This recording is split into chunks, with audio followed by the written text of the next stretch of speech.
Vigilância em saúde, assistência farmacêutica, ciência, tecnologia, inovação em saúde. Está no ar o podcast do projeto Integra. Integra Podcast. Olá, bem-vindos, bem-vindas e bem-vindes ao Integra Podcast, um produto da parceria entre o Instituto Escola Nacional dos Farmacêuticos, Fiocruz, Conselho Nacional de Saúde e que conta com o apoio da OPAS Brasil e da FENAFAR. A cada episódio, o Integra Podcast traz muita informação relevante para você. Sempre contamos com a presença de uma ou mais pessoas convidadas para falar sobre direito à saúde, políticas públicas, assistência farmacêutica, acesso a medicamentos, mercado farmacêutico e muito mais.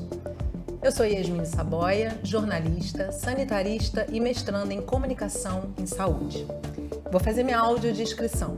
Eu sou uma mulher branca, tenho os cabelos clareados, na altura dos ombros e estou vestindo uma camisa vinho.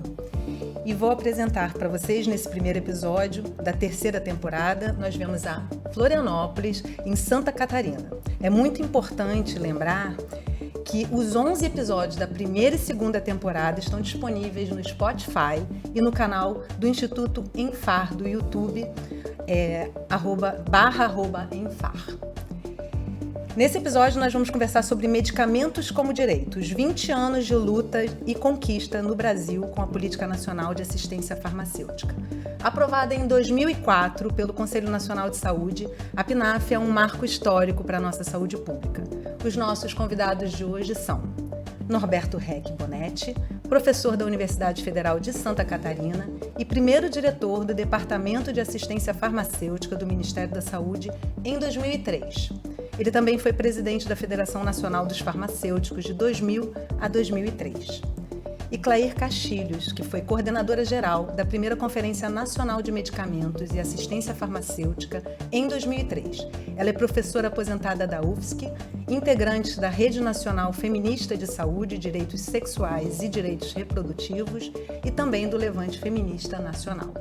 E como debatedora, Silvana Nair Leite, representante do Instituto Escola Nacional dos Farmacêuticos, professora da Universidade Federal de Santa Catarina e coordenadora do Programa de Pós-Graduação em Assistência Farmacêutica. Eu vou pedir para cada um de vocês fazer sua audiodescrição e também me contar um marco principal dessa primeira conferência, o que marcou, como é que ficou na memória de vocês, em que momento da vida também pessoal de vocês estavam. Vou começar com você, Clair, que foi uma peça super importante daquela conferência. Tá certo. Obrigada. E, a minha autodescrição, eu sou uma pessoa branca, cabelo grisalho, véia, meia gorda, e estou aqui com uma blusa verde. Tá.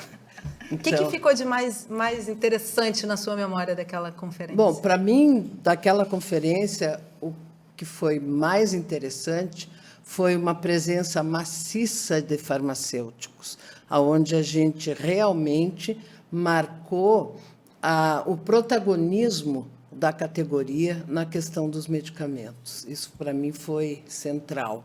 E, além do mais, uma forma bastante descontraída e, ao mesmo tempo, efetiva e profunda na discussão dos temas. E que vem até hoje, né, Norberto? O que ficou para você? Sim, também fazer sua audiodescrição? Minha autodescrição. Eu sou um homem cis, branco, de 64 anos de idade, calvo, de barba branca e visto uma camisa clara. Para mim, o que ficou de mais impactante daquele momento foi a grande quantidade de delegados oriundos das conferências municipais e das conferências estaduais. Foram mais de 2.500 delegados na conferência, com 3.000 e poucas pessoas participando, ou seja, entre convidados e delegados, e uma grande diversidade na representação dos usuários do SUS, dos gestores, dos prestadores de serviço, dos profissionais de saúde, e com um grande domínio do que queriam ver espelhado numa política pública como a política de assistência farmacêutica. Silvana. Oi, então, eu sou uma mulher branca, de cabelo curto, encaracolado, branco, de 50 anos.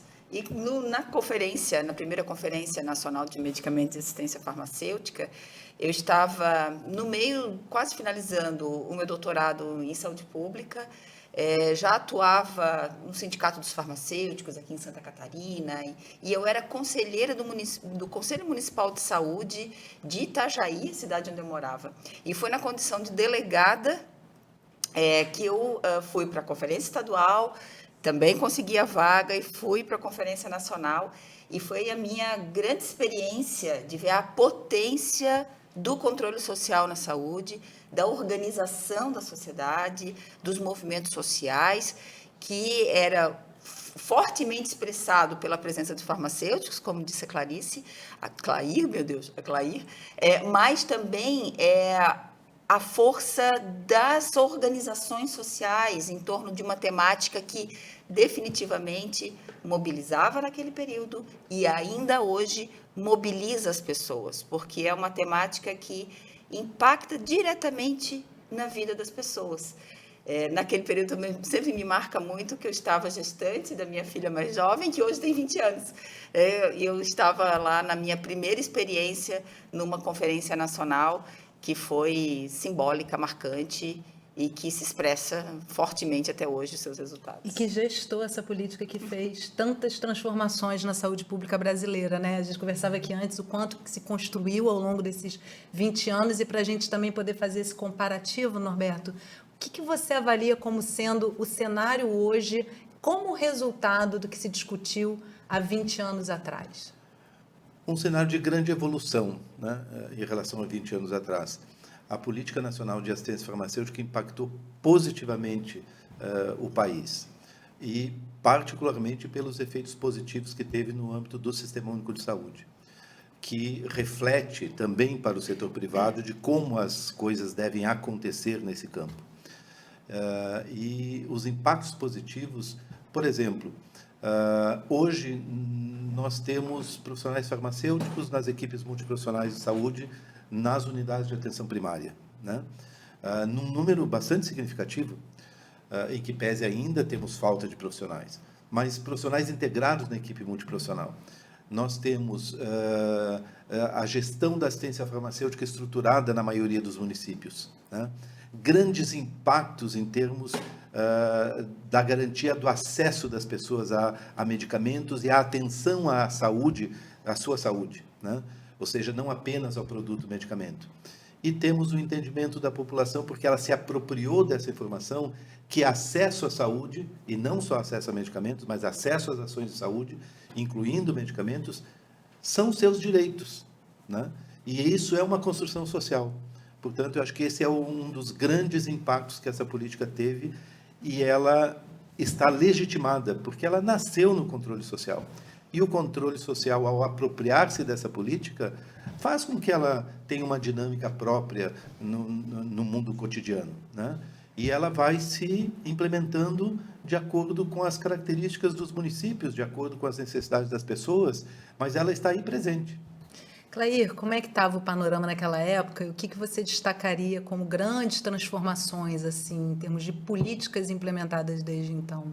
Bom, eu entendo que naquela época a sensação que nós tínhamos é que estava havendo uma grande ebulição de ideias, de conceitos, de propostas, né? Primeiro porque era uma conferência que foi construída praticamente nos municípios, com a participação da grande massa dos usuários, dos profissionais, dos gestores.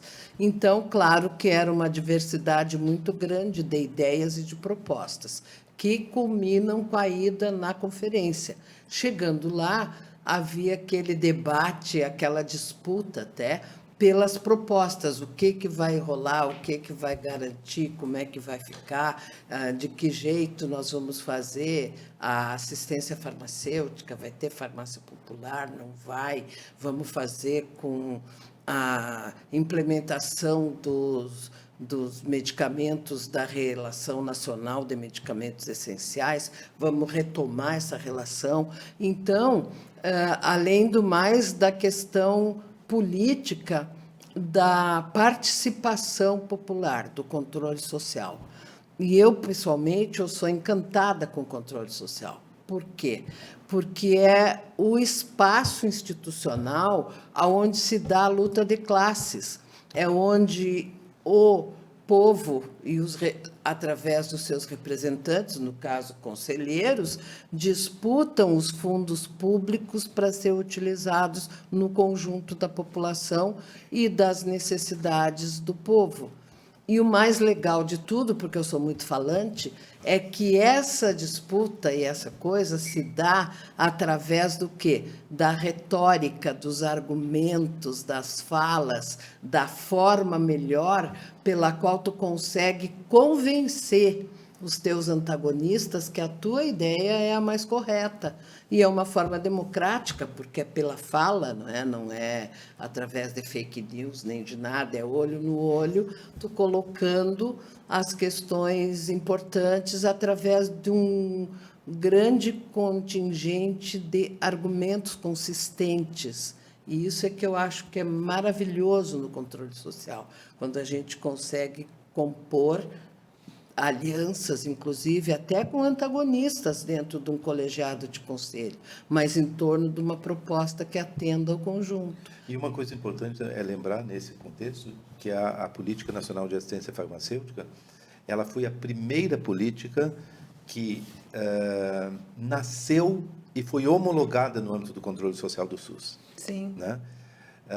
Depois dela vieram outras, mas ela foi a primeira, ou seja, o controle social tomou para si a responsabilidade de traduzir o que a sociedade tinha como expectativa do acesso à saúde e não acesso só ao produto medicamento. E transformou isso numa política pública, ou seja, numa diretriz para a ação pública.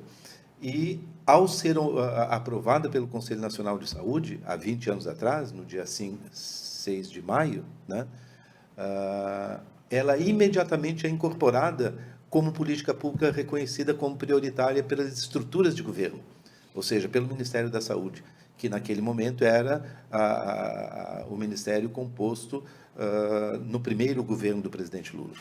Silvana, que bom que a Claíra é falante, né? Porque esse processo exige isso, né? Que as pessoas debatam, não acredito convidar a debater. Eles falando agora, contando esse processo, como ele se deu, como é que a gente chegou naquela política do jeito que ela é, eu acho que ajuda muito a explicar o conteúdo da política e o próprio conceito do que a gente chama assistência farmacêutica, que é único.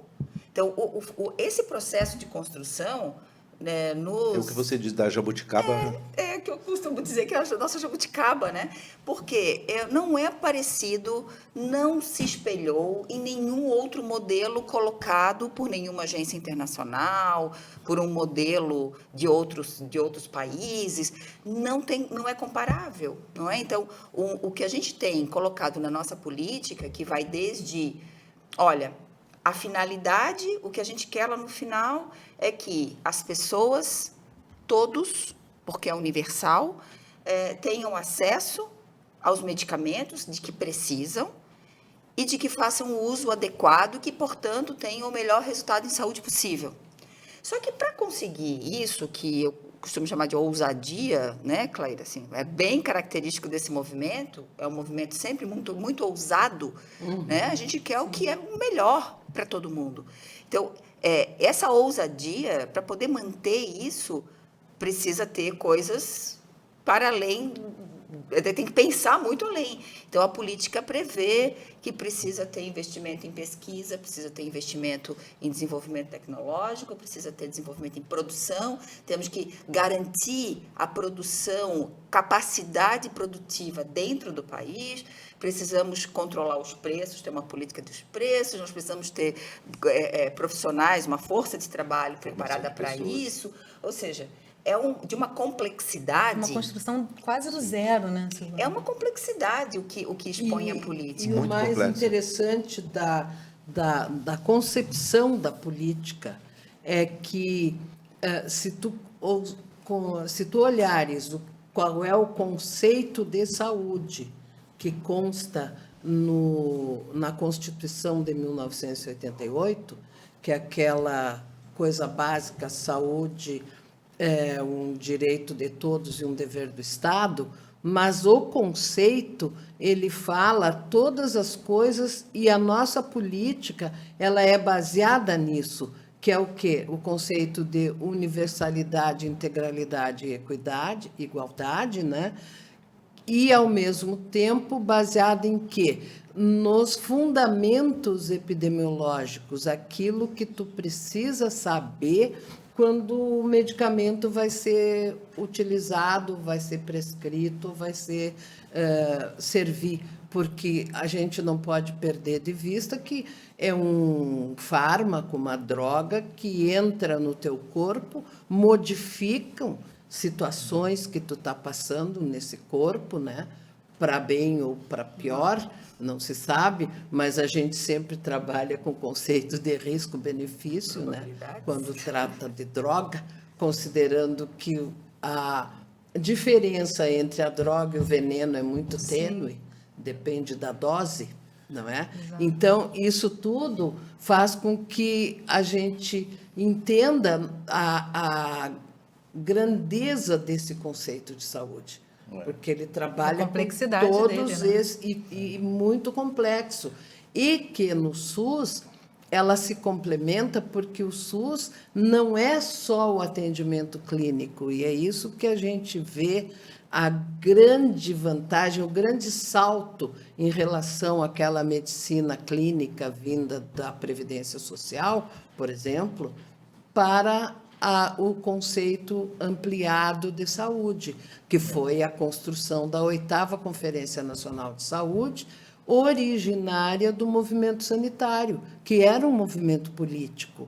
basicamente, que surgiu da crise da ditadura, crise de Estado, crise de legitimidade, crise de ações impulsionado, econômicas, né, a tudo, partir disso também, né? E estava o povo ali desassistido, pobre, sem condições de reação, quando entra toda uma discussão sobre essas coisas, que vem não só do movimento sanitário, mas depois, em 84, com as diretas já, né, e tudo isso. Então, voltando ao que eu quero dizer da retórica, que eu adoro, que é o seguinte, que a gente usa as palavras porque as palavras são signos fardados para a luta ideológica. E é a partir daí que a gente tem que raciocinar quando tu vai discutir com alguém. E uma questão importante aí do uso da retórica do impacto que os entendimentos coletivos podem ter, né? A Política Nacional de Assistência Farmacêutica, a conferência, a primeira conferência temática, e depois, logo em seguida, a política aprovada pelo Conselho Nacional de Saúde, rompeu com o entendimento de uma política anterior, que não era oriunda do controle social, né?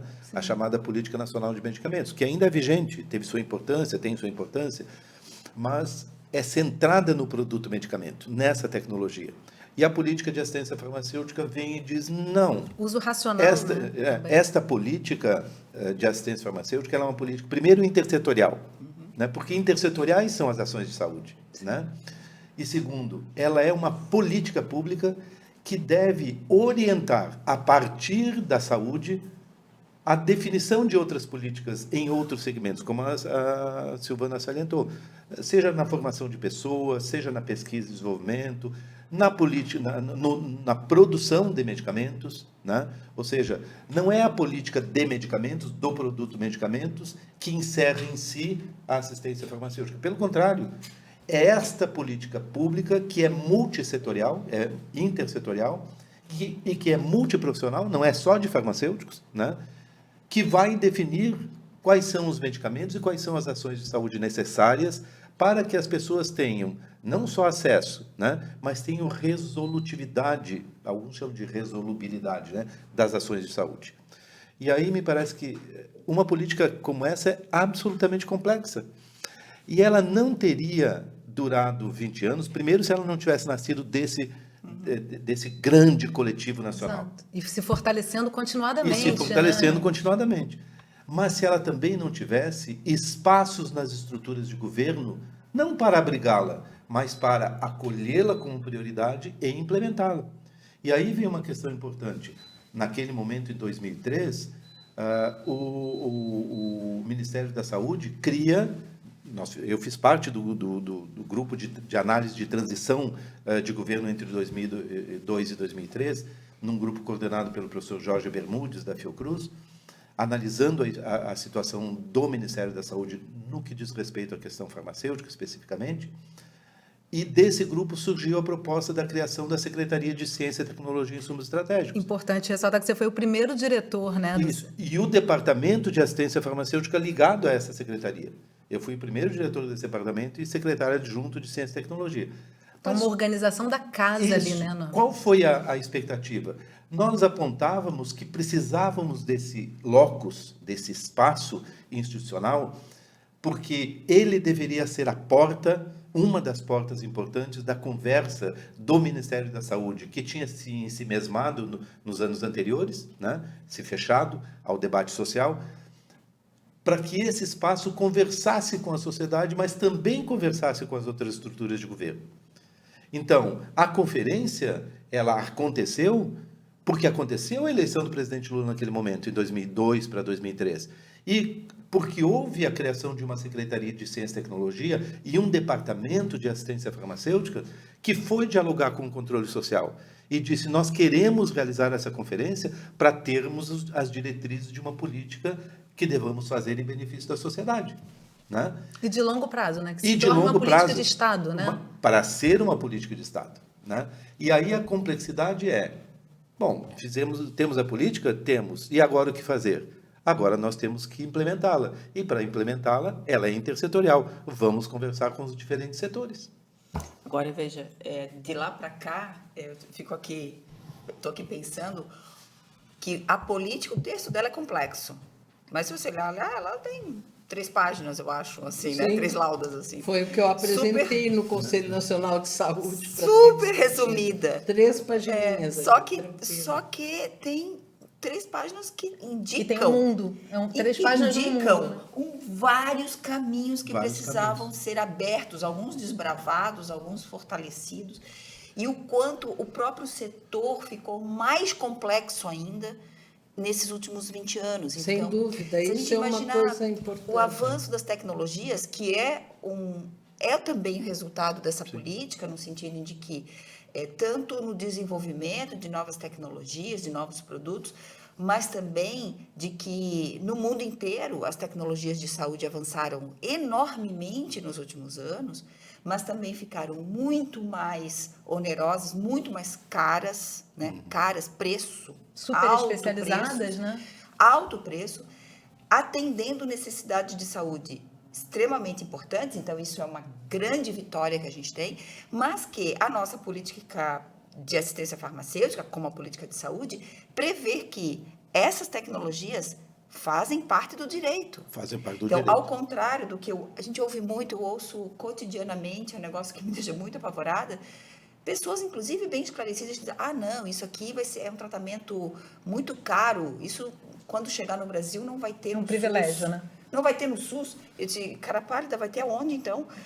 Quem é que pode pagar por isso? Se o SUS não der, o plano de saúde também não vai querer dar. Né? Só vai ter se o Sistema Único de Saúde incorporar. E nós temos estruturas hoje que fazem análise, que identificam a validade dessa nova tecnologia, o quanto ela é adequada de fato, o quanto ela é importante de fato, e é só no SUS que nós temos. Então, se você pegar os medicamentos mais caros do mundo, sim, eles estão hoje disponíveis para a população brasileira e onde? No Sistema Único de Saúde, em nenhum outro lugar. O maior comprador de medicamentos do mundo. O maior comprador de medicamentos. Então, existe, inclusive, uma falácia social de que medicamento ou tecnologia do SUS é só as mais baratas, ou é só as mais simples.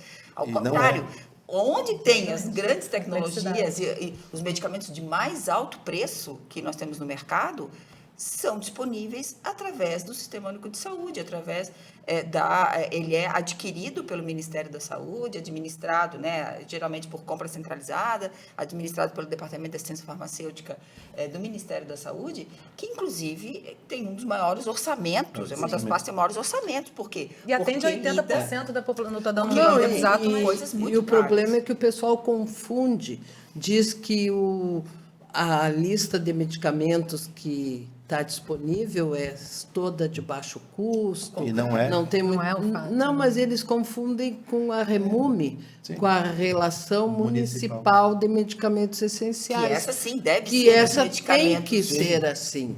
É a das básica, unidades né? básicas de saúde, então a medicação é básica. Agora, Quando tu entra no segundo e terceiro nível de atenção, aí é outra coisa. Por isso, do câncer, por isso das eu acho que a gente raras. precisa falar do SUS que a gente não vê. Sim. Né? Que as pessoas não veem como As médico. pessoas Que tá não na ponta, entendem, né? inclusive, Então, que o que elas estão acessando isso faz parte do SUS. Então, por exemplo, quando a Fazer gente... entender, desculpa aí, que a receita não cura. A que o que receita não cura é o cura. remédio, quando E ele está assim, na mão. Tem que exatamente. falar pro Ele é povo. E para ele chegar aí, tem um Longo trajeto, grande né? trajeto. E ele chega com um processo de atenção à saúde acoplado. Né? Então, ele deixa de ser o foco principal. Ele é um insumo importante para uma ação de saúde, sim, mas o processo do cuidado é importante. Né? Agora, voltando a essa complexidade, esse SUS que a gente não vê, né, ele também vai sendo construído socialmente. A gente constrói socialmente as invisibilidades. Né? Então, por exemplo, quando a gente diz a saúde é um vetor do desenvolvimento, sim, é. Mas no Brasil, era obrigatório que a gente dissesse o SUS é um vetor de desenvolvimento. Com certeza. Né? Porque quando a gente fala de saúde, no sentido mais amplo, sim, porque saúde significa tanto o setor privado quanto o público de atenção à saúde. Mas quem é o grande comprador dessas tecnologias? Quem é que vai absorver essas tecnologias? Quem vai prover os meios para o acesso? É o Sistema Único de Saúde no Brasil. A realidade brasileira diz o SUS é vetor do desenvolvimento. E veja, qual é o impacto grande que a gente teve nesses últimos anos? Né? Bom, nós tivemos N iniciativas positivas. Esses medicamentos mais caros. O Brasil, vou voltar a 2006, 2007. Né? Impactos dessa política de assistência farmacêutica. Como ela era multissetorial... Logo depois, né? Logo depois. Em 2004, já definido, 2004. Qual foi a primeira ação, uma das primeiras ações? Essa política intersetorial, ela tem a ver com produção industrial, ela tem a ver com medicamento, com tecnologias. Vamos lá discutir com o Ministério Ministério do Desenvolvimento, Indústria e Comércio Exterior. A saúde foi para dentro do Fórum de Competitividade da cadeia produtiva farmacêutica e conseguiu um grande consenso com universidades, produtores, setor produtivo privado, setor produtivo público. E o quanto de economia o complexo industrial mobiliza, mas, né? então, isso gerou o quê? Inclusão de fármacos e medicamentos como uma das prioridades da política industrial daquele momento. Isso resultou em investimentos no setor produtivo privado e público. No setor público, nós incorporamos uma fábrica que era privada de medicamentos para a Fiocruz, que passou a ser uma área produtiva de farmanguinhos. Né? E começou um outro grande processo de desenvolvimento. O que nós precisávamos naquele momento, por exemplo, que era uma vulnerabilidade do SUS? Falta de medicamentos antirretrovirais para tratamento das pessoas vivendo com HIV ou doentes de AIDS. Sim. E logo em seguida o país quebra a patente, ou seja, adota uma medida compulsória. Né? E faz o quê? Os entes públicos, cooperados com os entes privados, produzem o medicamento no Brasil. É a primeira grande parceria entre o público e o privado. Isso gerou, anos depois, em 2009, uma política pública das PDPs, das parcerias de desenvolvimento produtivo, e que hoje estão dando origem a quê? A parcerias para a produção de células CAR-T, para terapia celular. Sim, fantástico. Agora, me corrijam se eu estiver enganada. Talvez o que mais desponte como resultado de todo esse processo seja a farmácia popular. Para quem é leigo, para quem está fora dessa discussão, né? De chegar na farmácia e conseguir acessar esse medicamento. Como é que a farmácia popular foi discutida nessa conferência e qual foi o papel do profissional farmacêutico em toda essa discussão, Clair? Foi cheia de controvérsias. Eu apanhei bastante, porque eu era o responsável pela implantação da farmácia popular. E eu era absolutamente Queremos curiosidade sobre esse momento. Olha só. Mas o diálogo levou ao convencimento. Sim, mas sabe... Mas quais eram as contradições? Primeiro que eu sou uma sanitarista clássica e era da luta pela implementação do Sistema Único de Saúde dentro dos seus parâmetros previstos na Lei 8080, no 842, aquela história dos entes federados, da complexidade crescente e tal, e dos serviços próprios de saúde, tá? Então, qual era a minha discussão com a farmácia popular? Que, em vez de estar fazendo uma relação de medicamentos para dispensação para o público em geral, através da rede privada de farmácias, por que não implementar as farmácias próprias dentro das unidades básicas de saúde?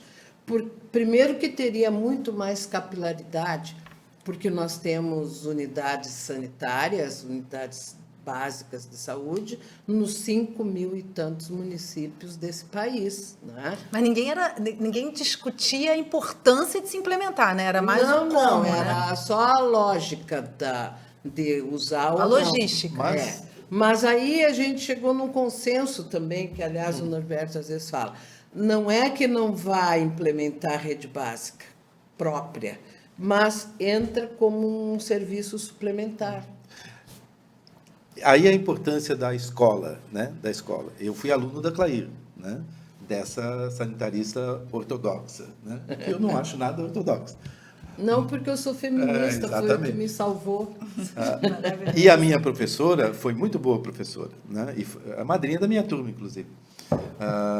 E eu estava no ministério, no departamento naquele momento. Qual era a questão que se colocava? A farmácia popular era uma proposta de campanha do então candidato Lula. Ele, né? Jurou que ia implantar. E aí tinha das mais variadas hipóteses, né? De defensores das mais variadas possibilidades. Medicamento a R$1 e coisas do gênero, né? E a gente dizia, olha, medicamento não é como restaurante a R$1, né? Agora, qual era a questão com a qual a gente se defrontava? Primeiro que isso era uma demanda da sociedade, né? E o presidente foi eleito com base também nessa proposta. Se nós não fizéssemos, os tempos políticos são diferentes dos tempos técnicos. Nós tínhamos estávamos imbuídos da expectativa e da vontade de implementar uma política de assistência farmacêutica. Mas se a gente não desse resposta àquela demanda, que era política, nós não faríamos nada.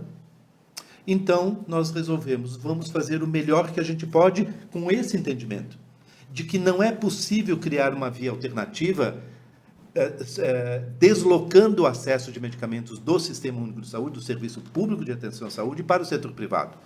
Nós temos que fazer, paralelamente, um grande investimento para a inserção da assistência farmacêutica e a disponibilidade de medicamentos na rede pública de atenção à saúde, no SUS. Complementarmente, podemos ter a farmácia popular. De que maneira? Não comprando e entregando medicamento, definindo um grande acordo setorial com o setor produtivo e dizendo, olha, o Ministério da Saúde vai financiar tanto por cento do preço que ele avaliou mediano dos medicamentos para quê? Para as principais doenças que tem grande impacto na sociedade e grande impacto para o serviço de saúde, nos níveis de atenção mais complexa, por exemplo, hipertensão e diabetes, né? As duas doenças importantes. Ora, é importante que a gente tenha cobertura com medicamentos e bons tratamentos e acompanhamento de pessoas com hipertensão e diabetes? Sim, porque o controle dessas doenças evita, primeiro, outros agravamentos. Outros agravos, danos às pessoas, mas também evita custos para o sistema de saúde. Por exemplo, de internação. Mas, ao mesmo tempo, era essencial que fosse pactuado politicamente o investimento na assistência farmacêutica no SUS. E isso o então ministro da Saúde, Humberto Costa, concordou que era essencial. E aí se fez a farmácia popular, não com a rede privada em primeiro lugar, com os gestores públicos nos municípios. E veja o impacto que isso teve. A farmácia popular foi montada para ser uma estrutura complementar. E ela foi montada de maneira a prover um serviço humanizado, um serviço respeitoso às pessoas. Com farmacêuticos durante todo o horário de funcionamento. Isso as farmácias próprias, As né? farmácias próprias da época, que foi o primeiro experimento. Sim. Isso gerou um impacto gigantesco, porque as farmácias privadas, no entorno dessas farmácias da rede privada, Tinha um farmácia modelo popular, para seguir. passaram de uma a ter um farmácia modelo. adequada. E a sociedade passou a ter um modelo de comparação. Não quero esse serviço aqui que vende de batedeira a carvão, entre outras coisas, E outra medicamentos. coisa, né, a questão da presença Isso, do da presença do obrigatória farmacêutico. na farmácia. Que, de certa forma, reflete a proposta do próprio SUS, né? A proposta Porque do é SUS. justamente uma referência para Isso. o sistema privado que pode Exatamente. coexistir, Criou uma mas referência. impulsiona, né? Isso. Uma Referência, referência. Como sim. referência. E deu impactos Deu um impacto importantes. importante. Agora, veja, apesar de todo o questionamento inicial se deveria ser esse caminho, a própria ideia da farmácia popular, né? É Sim. muito controversa. Hoje tem um reconhecimento social muito grande, tem impactos epidemiológicos já bem demonstrados, ou seja, vale a pena fazer esse investimento, porque vale a pena ampliar o acesso aos medicamentos necessários, né? Sim. Não ampliar o acesso aos medicamentos de forma indiscriminada, como a gente também tem no Brasil. A gente tem A empurroterapia. um comércio que passa do limite da necessidade, a gente sabe muito E bem. não houve Como deslocamento. trabalhar em paralelo ao uso Mas racional veja, do medicamento. O ampliar o acesso também na rede privada, especialmente para aquele paciente que não é atendido em outros serviços na rede pública, é atendido na rede privada, os planos de saúde não fornecem medicamentos. A rede Que é uma lacuna privada importante. não fornece medicamento. O único que fornece medicamento é o Sistema Único de Saúde. Então, para atingir também essa população. E veja, agora E não houve deslocamento da assistência não houve farmacêutica do deslocamento, acesso a porque medicamentos. neste mesmo período em que houve todo o desenvolvimento da farmácia popular e a amplitude do acesso com essa estratégia, também houve uma ampliação consistente e impactante do acesso na rede das unidades básicas de saúde, das farmácias do componente especializado da assistência farmacêutica, do atendimento aos centros de referência em tratamento de câncer, do HIV, tudo teve ampliação do acesso. Então, Inclusive no setor privado, né, Silvana? Porque hoje o setor privado é obrigado a fornecer o medicamento de uso continuado. Não, e um exemplo... Não é? Sim. A partir disso, me corrija se eu estiver enganada. Não, assim, Não necessariamente a partir disso, mas como referência. O que acontece, acho que algumas situações específicas, por exemplo, alguns tratamentos, câncer, alguns tratamentos, os planos de saúde começaram a ser obrigatoriamente responsabilizados por fornecer, mas isso Não é pra uma tudo, proporção muito Sim. pequena. É ínfima em relação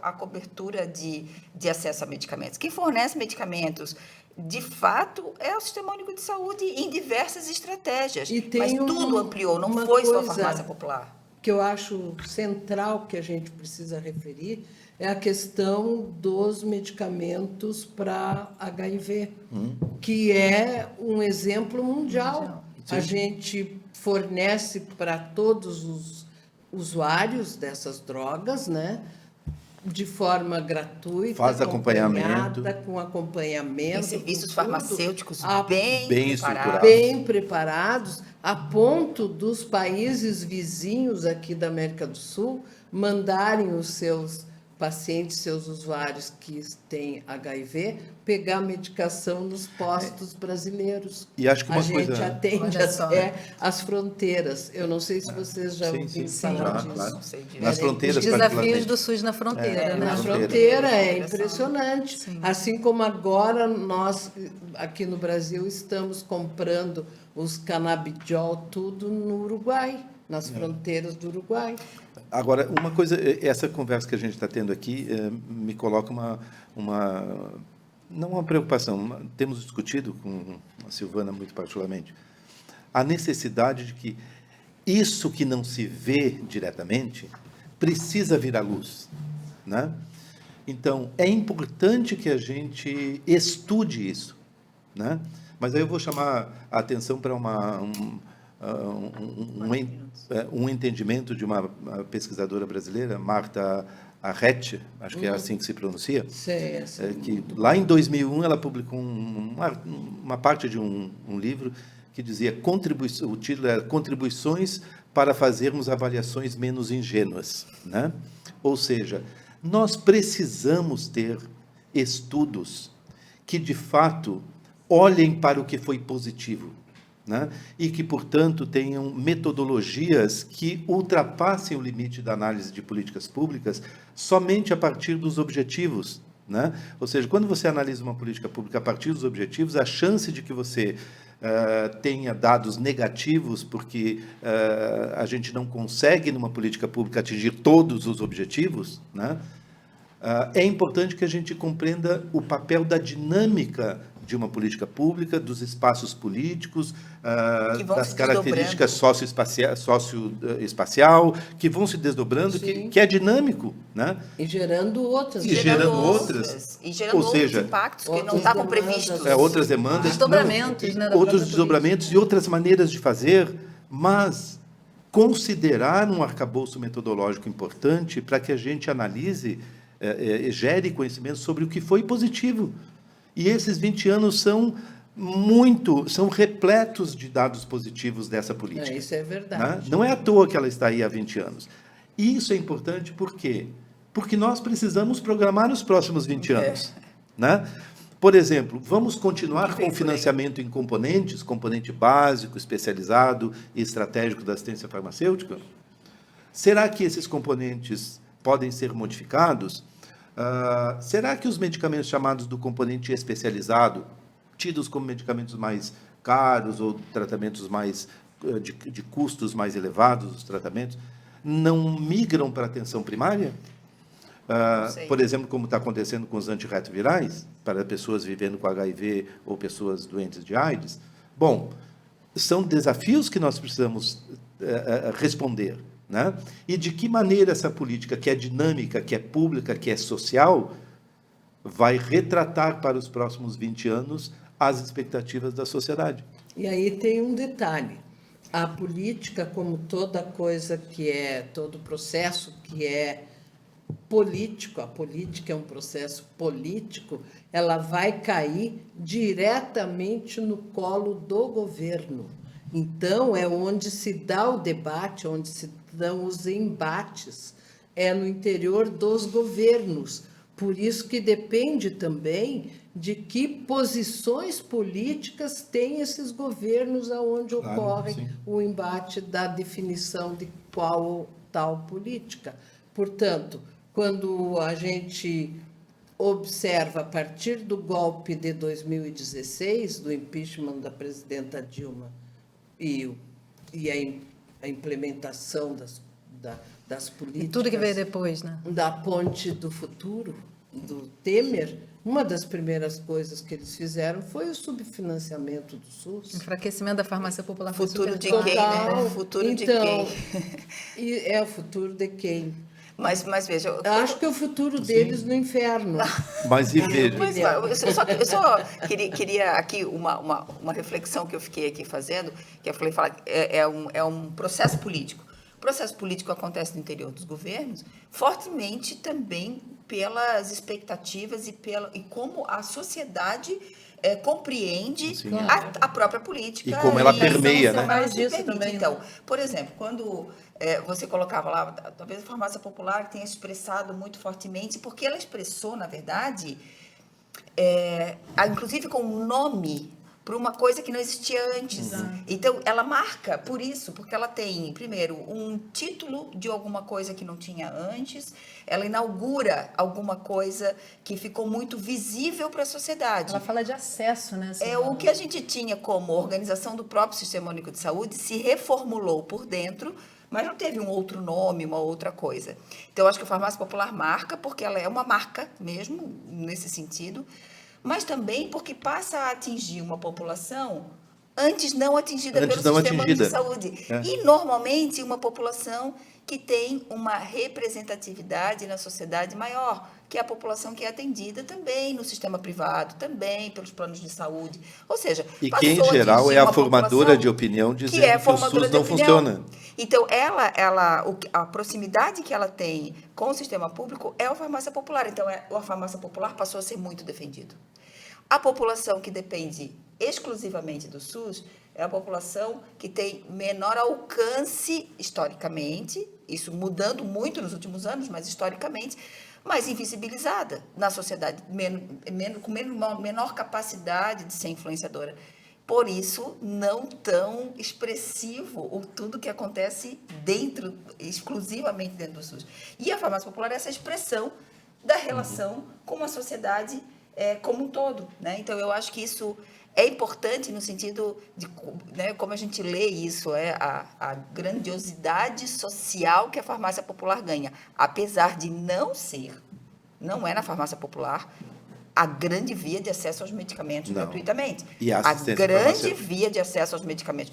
Em a assistência farmacêutica financeiros, inclusive, não é comparável o que é na farmácia popular, o que é nos outros serviços do Sistema Único de Saúde, que a farmácia popular também mas os outros serviços do Sistema Único de Saúde. Mas é o que ganha expressão na sociedade. Gente, olha só, a gente está caminhando já quanto assunto que sai daí, né? A gente precisa caminhar para o final desse programa. Eu queria pedir para vocês, assim, Norberto recentemente se emocionou num evento a respeito dos 20 anos da PNAF.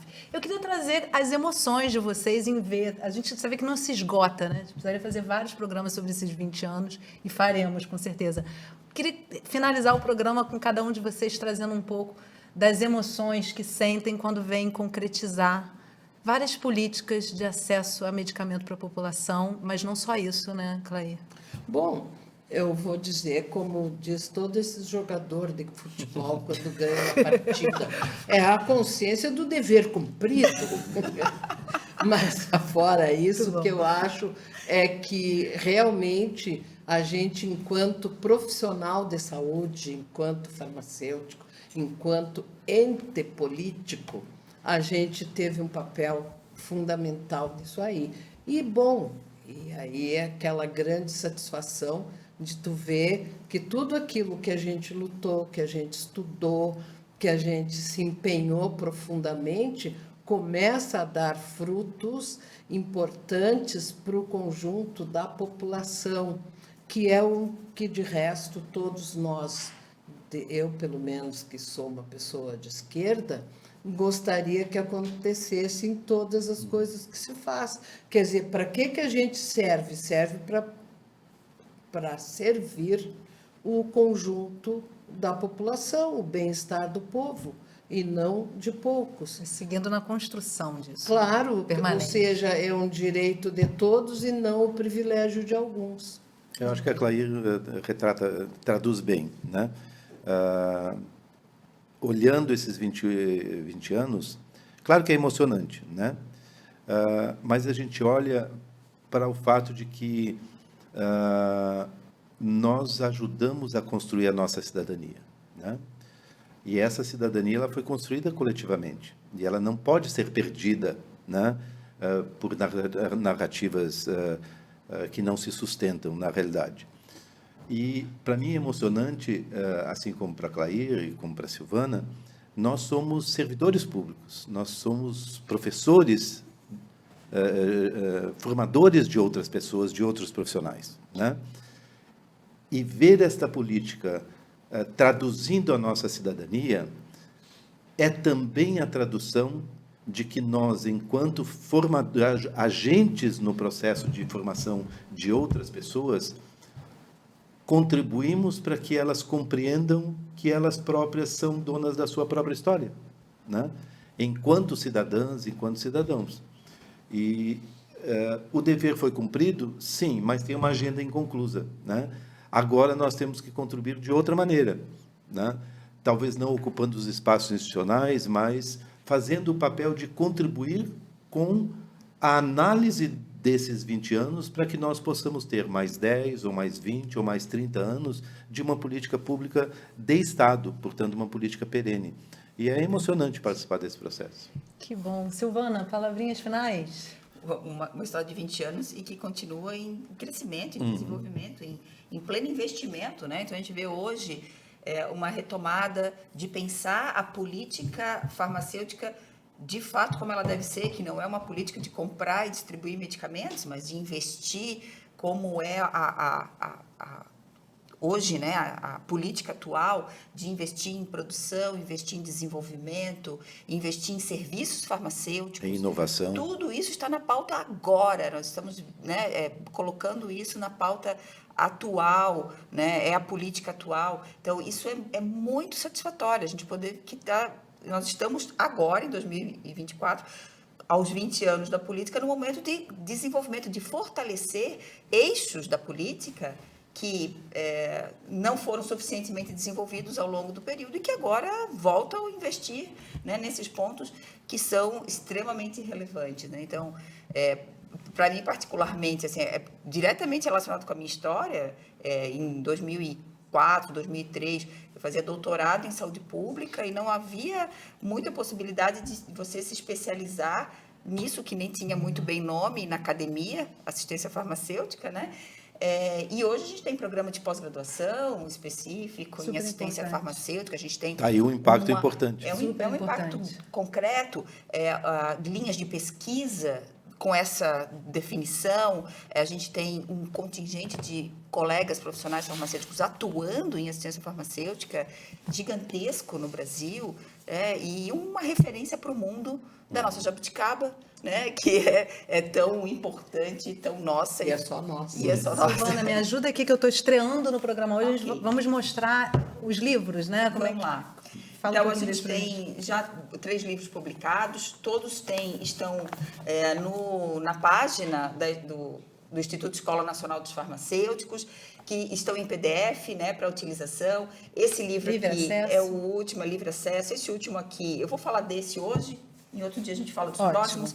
Esse é resultado do último simpósio de assistência farmacêutica e de política de assistência farmacêutica, de ciência, tecnologia e inovação, que aconteceu em Biomanguinhos no ano passado e que traz diversos autores. A gente tem capítulos de diversas pessoas que são extremamente relevantes para esse processo todo, e debates, e o resultado dos debates coletivos que aconteceram nele. Então, é uma referência muito interessante para pensar a política atual. E olha, essa edição termina aqui. Você encontra os livros e os demais produtos do Projeto Integra e ouve todos os episódios da primeira e da segunda temporada no endereço escoladosfarmacêuticos.org.br/integra.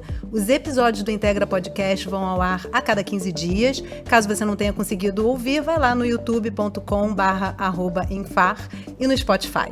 Além do YouTube, aproveita para seguir a gente no Instagram, @oficial_integra, e nas outras redes que estão aqui na nossa tela. A gente fica por aqui. Até a próxima.